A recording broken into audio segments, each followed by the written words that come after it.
The NFL Today is sponsored by the full line of 1986 Volkswagen and by Stroh's and Stroh Light. Now you're talking good times, and Stroh's is spoken here. And now, live from Soldier Field in Chicago, here's Brent Musberger. How ready is the city of Chicago? Well, if the Bears don't beat the Rams today, there'll probably be a mass suicide before sunset. This city has never been so fired up about a championship event. Good afternoon, everybody, and welcome. How important is the home field advantage? Well, for 5 straight years, the home team has won the NFC championship. But the last club to break through was the Los Angeles Rams. They did it against the Buccaneers down in Tampa. Now for Chicago, they are thirsting for a title of any kind. The last time they won a championship, 1963, and it was up in Wrigley Field where the Bears got the job done against the New York Giants. But since then in Chicago, it's been the curse of the black cat. The Cubs could not put San Diego away. The White Sox lost to Baltimore. The Bears were shut out by San Francisco. And now the all-important factor in today's title game, the weather conditions. And here they are. This morning it was 42. It has been dropping ever since. The wind chill is now down to 10 degrees. And the key statistic to keep in mind is that wind is gusting at 24 miles an hour. It is going to be a nightmare for kickers and perhaps even quarterbacks. The Los Angeles Rams come in here from Anaheim. They, of course, were very concerned about the weather, and let's show you how they got ready for their trip to the Windy City. Gloves, gloves, gloves. That's all you saw at Rams practice in L.A. this week as the team tried to put matter over mind. Feeling the ball through those gloves is a little bit harder for me, so I would prefer not to wear them if I can. Quarterback Dieter Brock was preparing to wear a glove, but not on his passing hand. After all, he survived 11 years in the Canadian Football League without them. Experience I've had playing in it, once I've got out there and got involved in the game, that you tend to not think about the codes. You're more concerned with what's going on in the game. Eric Dickerson worked with forearm protection along with gloves. As for Mike Lansford, he's thinking of using a rubber bootie to keep his kicking foot warm on field goal attempts. I've never had to kick with anything on my foot before. So, I don't know, I'm just going to play it by ear or feel. Practice is fun in the sun and 75-degree weather, but for the trip east, well, L.A. shipped everything possible into Chicago except for the locker room dog. Well, normally we travel around 4,500 pounds, but for this game we'll go with 6,700 in round figures. The Rams came in early to Chicago to get accustomed to the cold, but the weather was 40 degrees and sunny. So for all the cold weather preparations, L.A. found itself working out in a Windy City heat wave. But then today, Ron Brown put on the gloves when he tested the chilly air here in Soldier Field. Now, how about the punter, Dale Hatcher? Remember Sean Landetta? Well, today, Hatcher went out early, practiced dropping the ball in the wind. And for 15 minutes, he did nothing but punt toward the opposite ends of the stadium. The kickers, though, Kevin Butler missed 3 field goals against the Giants. And, of course, Lansford comes in here. He's a barefooted kicker. Irv Cross, how are they going to handle conditions today in Soldier Field? Brent, of course, that swirling wind you talked about is really swirling down here, but it hasn't affected the affection and excitement of the fans. There will be people behind me are going nuts. But as far as Lansford is concerned, it's not cold enough for him to put this boot on. He had practiced all week in L.A. with it. He told me if it was really cold, he would wear it. He said, today, Irv, it's not that cold. I'm going with skin. He's going with skin. But Kevin Butler and Lansford both will have their hands full trying to contend with this wind because it's kind of hard to tell which direction it's coming from, whether it's east, west, north, or south. Who knows? It's swirling in the stadium. Butler told me earlier that when he's going to kick to the opposite upright of the wind. If the wind's coming right to left, he'll kick right to left, have the ball float between the uprights. Lansford, on the other hand, said he's going to drill it right down the middle. If it goes, fine. If it doesn't, well, then that's the way it goes.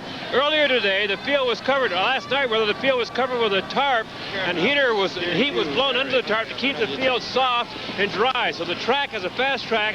Field's in great condition. Of course, the runners, both Dickerson and Payton, should do well on this kind of a surface. As far as equipment the Rams had brought with them, a lot of it was blown away here, unfortunately. Let me show you some of the stuff they'll be using. Eric Dickerson will use his sleeve on his arms for 2 reasons. One, keeps his forearms warm, and secondly, this rubberized surface will help him hold on to the ball. The Bears are saying all week long they're trying to force 3 fumbles out of him. They'll have a tough time doing that wearing this kind of gear. The offensive lineman will use the same kind of equipment, only turn it inside out so the defensive lineman can't hold on to him. It's very slippery. It's going to be a pretty exciting day, Brent. The wind is the key, not the temperature. Brent. Yeah, exactly, Irv. I think wind will decide the outcome of this game. And for more on that, let's go to Pat Summerall and John Madden. Pat? Brent, thank you very much. Given those wind conditions that Brent and Irv just talked about, it brings our attention to Dieter Brock, the Ram quarterback, who has been said played 11 years in Canada, particularly at Winnipeg, where he told us it blew all the time. He is not, John Madden, unaccustomed to that wind then. Well, he's not unaccustomed, you know, and Dieter Brock has taken a lot of criticism for the way he throws. You know, they say he's too short and he throws sidearm, but maybe that's not bad, throwing into the wind. He was out here before 10 o'clock this morning practicing, and we see him here. Now watch his motion here. Now, here he's throwing into the wind. See how he throws sidearm, keeps that ball low? I don't know that he'll be too much affected by it. And, of course, after he did that, he was walking off the field talking to Steve Dills about it. One time you be throwing the wind. And then turn around. I think all of us pretty much agree that the wind is going to be one of the determining factors, certainly. Let me put you on the spot now. You're the coach in this game. You win the toss. What would you do? Would you take the wind? I would take the wind. I know that we were talking to Mike Ditka about it, and he's had a lot of experience playing in this place, and he said when the wind gets over 20 miles an hour, you just can't pass and you can't kick. That's the real effective thing, and of course we have that weather today. I would think if I were coaching and I won the toss, I would want to kick the ball, let them have the wind, because let them have the problems early when their players still have those big game jitters. We can't watch it, but we'll keep track of it. Back to you, Brent. All right, Pat, thank you. Perhaps the best thing you can do is lose the coin flip. Now, several folks have inquired, what do the letters GSH on the side of the Bear uniform stand for? Well, that's in honor of their founder and longtime owner, Coach George Stanley Hallis, and that is now a permanent part of the Bear uniform. And, of course, Hallis is still very much a part of the tradition. In every sense of the word, you know, he was a motivator. You know, you think about the Chicago Bears of old. You know, he was there when it started, and in a sense, he's going to be here when it ends. I think his presence is still here. He lived the way that he wanted everybody else to live on the football field. Very, very, very hard. Well, I think he would definitely enjoy the brand of football that we're playing, taking no prisoners and playing very physical on defense. And I think he has to have, or he would have, a tremendous sense of pride in the coach that he selected. The way things have gone this year and last year, I think that he would really enjoy this football team. And this collection of characters would be something special to him. And his daughter, Virginia McCaskey, is upstairs with her husband, Ed, and their lovely family. And at the conclusion of this game, Virginia will present the George S. Hallis Trophy to the winning team. And I'll tell you, Jimmy, the old man would have loved a day like this. He started all this, Brent. You know, he's the father of the NFL. And I'll tell you one thing, he's still here. Who do you think made Landetta miss that punt? And who's bringing in all this cold weather? It's George Hallis. He's here, believe me. All right, we're going to continue live from Soldier Field on CBS in just a moment.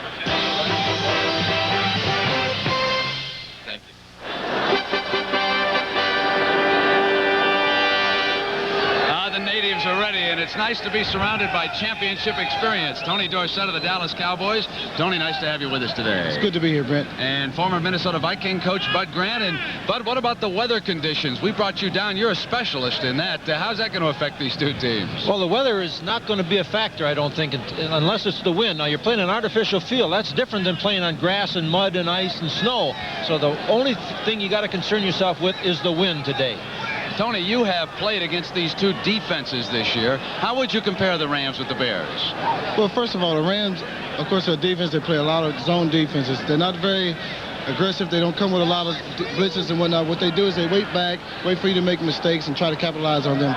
Whereas the Bears, on the other hand, are very, very aggressive. They give you immediate pressure with a lot of defensive line stunts. Blitzes can create a lot of havoc, make it very tough for you to run against or to do anything against. So I expect two very physical defenses today. Tony, there was a minor controversy, and that was caused by Bear assistant coach Buddy Ryan. He has predicted that Eric Dickerson will fumble the ball today.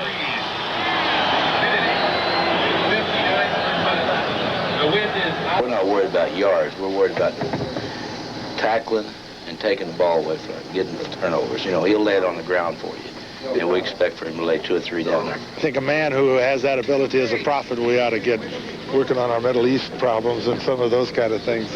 Dickerson is confident that he will not be stopped by the Bears' intimidating tactics. But, Eric, will you put the ball on the ground like Buddy Ryan predicted? It's possible, but, you know, if it does, it'll be because of good hits. It won't be because, you know, they're going to intimidate me. You know, we're not going to be intimidated by the Bears. You know, a lot of people have been, but I'm not intimidated by them. You know, talk's cheap. Tony, you spoke to Eric at practice yesterday. Well, Eric feels very confident that he can run the ball against the Bears defense, and he's also very much aware of what the statements that Buddy Ryan has made. But Eric says his only concern is running the football. He can't worry himself about fumbling the football. He feels if he does that, it'll take away from his abilities. Tony, Walter Payton is still a step away from a Super Bowl. Well, Walter, I like to be Walter's alter ego right now. You know, Walter has a very illustrious 11-year career, and I'm quite sure he's thinking right now this is probably the best opportunity he has to go into a Super Bowl in all the years that he's played pro football. And I'm quite sure right now he's probably at an all-time high psychologically. But let's talk for a moment about the 2 quarterbacks. What's your feeling about Dieter Brock of the Rams? I think Dieter's not going to be affected by the championship caliber of the game. I don't think he's going to be affected by the weather, the wind, anything like that. He's waited a long time for this, and I think he can throw the ball, but he's got to do it today. He hasn't done it this year for the big plays. I think Dickerson's their big play guy. Brock's got to come up with some today. Now, what about Jim McMahon? He's a very confident quarterback for Chicago. And I think Jim's got something to prove. He's played, you know, he's had a great year, played on a great team, but he's got to win some close ball games. You know, they've got a great record, but they haven't won any great ball games in terms of last minute as San Francisco did last year with Montana. McMahon's got something to prove today. If the Rams get ahead in this game or stay close, do their chances improve as the game goes? As the game goes on, I think the Rams' chances improve because the Bears have not played many whole ball games. They played ball games, you know, winning in the 3rd quarter, 4th quarter has been a coast, except Miami, maybe in Indianapolis, but they've got to play a whole game today. Whether they've got it, we'll have to wait and see. All right, nice to have you with us. We'll hear from Tony and Bud at halftime, and we'll continue live from Soldier Field on CBS in just a moment.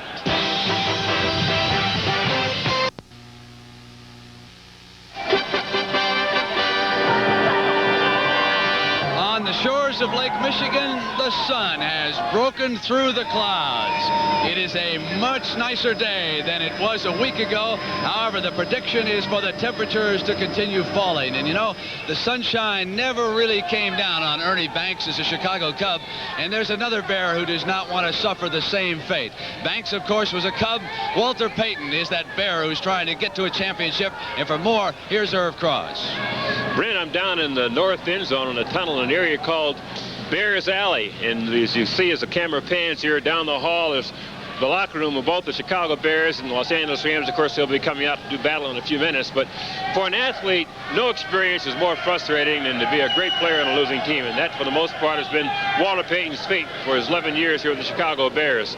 But this week, we kept an eye on Walter as he prepared for the crowning glory of his long career. No pictures, okay? Appreciate it. The week that could bring Walter Payton his first conference championship began behind closed doors in Suwanee, Georgia, where Chicago practiced. And just as the Bears retreated, so too did Payton, seldom stirring from his room, for this game means so very much. It's scary. You know, we've went this far last year, and we came up short. It's a very disappointing feeling. No one has ever played with more fire and desire than Payton, who only last year earned his first great acclaim. The National Football League all-time leading rusher. And now he's near the pinnacle of his profession, a championship, the mark that defines greatness in any sport, the desire to win that the great ones possess. You look at Kareem and Larry Bird, you wonder how they make it up and down the court, but they still do it. And then you look at Pete Rose and the way that, you know, he played, diving hit first. You know, the way John McEnroe takes the game. He's very aggressive. He never settles for anything but the best within himself. And every time I touch the football or I'm in the game, I try to play with a great deal of intensity. But even now, there's still that child at play within Payton, the prankster who can loosen up his teammates in these tense days. Close calls. The conference of NFL officials. Ironically, when Payton was seen in public this week, it was to tape a public service announcement or fulfill a press obligation. I want to hear him get this over with. I want to be as nice as I possibly can, you guys.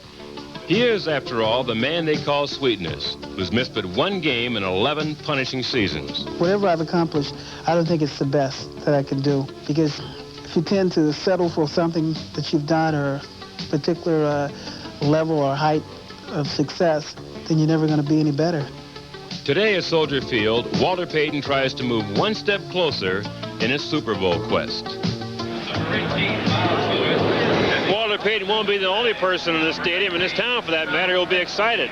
Earlier today, the groundskeepers put a heavy oil on the goalpost in anticipating some kind of a victory celebration by Chicago Bears fans, so people won't crawl up on the goalpost and injure themselves. This post is very slick. You can't get up there. Oh, by the way, I don't make predictions, as you all well know, particularly you, Brent, but I believe the team that scores the first touchdown in this ball game will win it. Brent. All right. Jimmy, will the goalpost be torn down in Chicago? Will they come through and beat the Rams today? It'll be very close, Brent. This is a different ball club than the one that visited California last year. This year they got a quarterback and everybody is well. In other words, the Cubbies have grown into big bad Bears. Right, so you like them to win the game then? It's a very close game, Brent. Outside of the quarterback and the home field advantage, that's about the only advantages the Bears have. The Rams are a good ball club all around. The final score is very close. And the Rams, who the Greek has just picked up, set the Bears, are now coming out to Soldier Field. And we'll continue live in just a moment.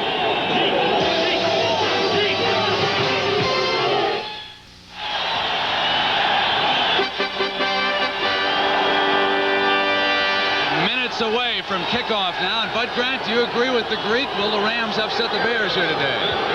I think the Bears are on a destined course. I don't know. I think they believe they're going to win. I'm not sure the Rams believe that.